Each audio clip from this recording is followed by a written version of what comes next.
Hey, what's going on, everybody? This is Tyrone back with Tech Life, and welcome to episode 15 of the Wireless Weekly Recap. Got lots to cover, so let's get started. So, earlier today, Neville Ray was live on Twitter, and he had this chart behind him. So, after the live feed, he posted a picture of it on Twitter, and I wanted to share it with you guys. Now, take this with a grain of salt. I don't know how accurate these are. This is supported by Ookla, supposedly, and these are as recent as June 14th of national averages from T-Mobile, Verizon, and At&T. As you can see on these readings, Verizon has now fallen below At&T on a national average of speeds, and Verizon's at 22.7 megabits, AT&T's at 23.2, and T-Mobile's at 26.8 megabits per second. Now you're probably wondering where Sprint is. Neville Ray said during the live feed, Sprint didn't hit 20 megabits, so they're not included in this chart. You know, that's another low blow. He's taking another shot at Sprint. He even included it in this picture. It says, sorry, Sprint, you're not included. You're not at 20 megabits per second. But that's why I said you got to take this with a grain of salt. Sprint released some of their testing data this week with their new slogan that's called Works for Me, and it's also supported by Ookla. Now, it's not a national average. They're doing it city by city, but they're now the fastest download speeds in New Orleans at 28.66. And as you can see, this is their data from Ookla by city. And also another one in Seattle, they're now faster than T-Mobile in Seattle according to this. You also take this with a grain of salt. I don't know how accurate this is. Maybe Sprint has tweaked some of the numbers, and so maybe T-Mobile did the same, who knows. But I just wanted to share it with you guys. So Sprint's new slogan is Works for Me. Getting better every day is in the past. They're now using Works for Me. So a little bit about Neville Ray's live feed earlier. He didn't say much that we didn't already know. He just confirmed that 600 megahertz will be band 71, which we already knew. Also, he did confirm, he didn't say that it was the Galaxy Note 8, but he did say that a major Samsung device will have band 71 600 megahertz on it. And the only major Samsung device that's left to be released is the Galaxy Note 8. So you can expect the Galaxy Note 8 to be the first Android device with 600 megahertz on it. Now, he did say they're going to announce another OEM, which I think it will be LG, and whatever they're going to call the V30, V40, whatever the case may be. And whichever one releases sooner is going to be the first device, of course, with band 71 on it. Now, he did mention that they paid the FCC now. Finally, the cash transaction went through and they got the licenses. They now belong to T-Mobile, and they're going to start testing this summer. Now, like I said, don't get too hyped up. Don't get your hopes up too high. This is the testing stage. Then towards the end of the year, we're going to start seeing it commercially deployed. How fast they're going to be able to do it, that remains to be seen. They did a good job with band 12. They got it approved quick, got it cleared quick, and then got it rolled out quick. I think we're going to start seeing similar results with the 600 megahertz, but I just don't know how fast it's going to be in your area. He didn't say anything specific today. He said later on, towards the end of this year, we're going to start seeing a list of markets, and that could potentially show us where it's going to be and what markets are going to get it first. So that's pretty much sums it up what he said on the live feed. He did mention a couple of other things, but they're not really that important right now. He talked about 5G time frame of 2019, 2020, which is still a couple of years away. Right now, we're all focused on getting faster speeds, LTE advanced, fix congestion, all that good stuff, expand coverage. So I'm looking forward to more of info for right now. The 5G is good and all, as we get further along, 2018, 2019, we'll get more info on it.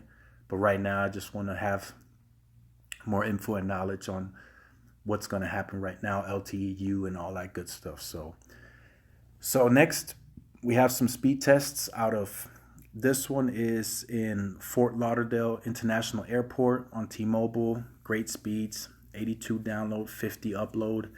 This is hinting possible 256 QAMs. This is on the Galaxy S7, so that could very well be possible. But great speeds. Great speeds there. Next, we have some more Xfinity mobile speed tests at the Chicago International Airport. 80 on the download, 38 upload. Ping a bit high. I haven't seen a ping this high on the Xfinity, but speeds are still great, and you probably won't notice it too much on the higher ping. Next, another one from Xfinity, 106 on the download, 34 on the upload. The ping is a little lower, but it's still above 100. So I'm wondering if that's going to start being a trend to where the Xfinity customers get a higher ping, sort of like Cricket. So I will definitely monitor that as well. Next, we have a speed test out of Greensboro, North Carolina on T-Mobile. Good speeds there, very low ping.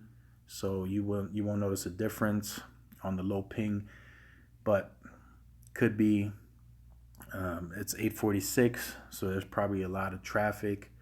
So definitely good that T-Mobile is still able to maintain those speeds.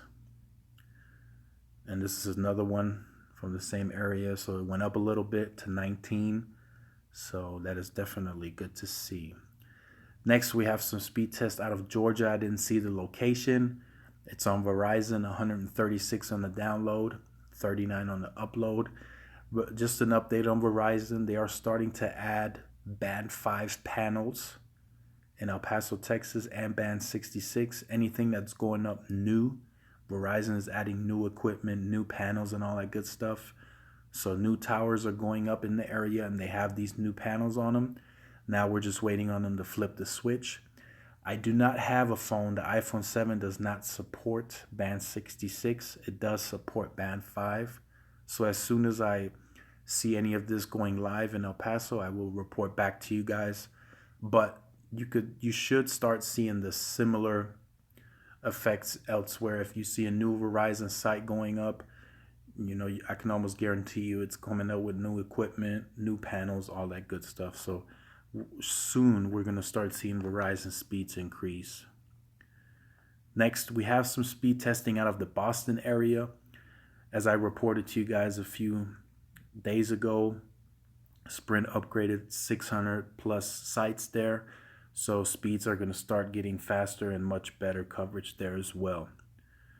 So next, we have a speed test out of Chicago. This is one of my long-term subscribers. He just upgraded to an iPhone 7, so he now has the Band 5 support. And he's the one that reported to me that he started seeing it in Chicago. So Band 5 support is live in Chicago. And he said he's maintaining an average of 25 to 30 megabits just about anywhere he goes. So that's good to see. He said he was also getting some very solid speeds on the iPhone 6, but it was time to upgrade. He got the 7, so speeds are going to be a lot faster for him in the future. Now, he did compare this to a Sprint speed test, and Sprint is congested in his area, in the Chicago area. Now, from recent reports, Chicago is one of the better carriers. Sprint is one of the better carriers in Chicago from what I've been seeing, especially downtown Chicago. Lots of small cells, higher third carrier aggregation, so pretty fast speeds. But I'm sure it's not the same all over Chicago. So definitely good that he reported that. So next, we have another speed test out of Boston, 131 on the download, 14 on the upload. So we're gonna start seeing some really good tests in Boston and that surrounding area, New England, all that area. So that's really good to see. I appreciate all the speed tests. It's much appreciated. I have more coming next week. I know a lot of you guys, more and more guys have sent in speed tests. So I will also report those. I got some from Mexico. So those will be interesting next week to see from At&T. And other than that, that'll be it for tonight's episode. I Wanted to make it as short as I can. I don't want these to be 20 minutes long. So short and sweet.